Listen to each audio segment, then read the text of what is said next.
No, vida! Poslední marťanský útvar je někde blízko. Nazdar, myšáku Miky. A tebe taky zdravím, Mini.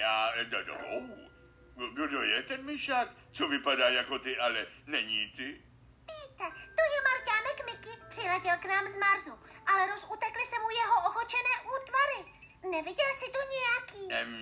Ne, je mi líto. Jediné, co jsem tu viděl, jsou mé špičaté čepičky. Vidíš? Jaký tvar mají Pítovi čepičky? Jsou to kužele. Jako kornout na zmrzlinu. Možná se můj marťanský kužel schoval mezi čepičkami. Tak to těžko. Všechny ty čepičky jsem vyrobil já sám. Mám jich přesně 9. Hned je spočítám. 1, 2, 3, 4, 5, 6, 7, 8, 9, 10. 10? Ale. Jedna z nich musí být můj kužel. Ale jak zjistíme, která to je?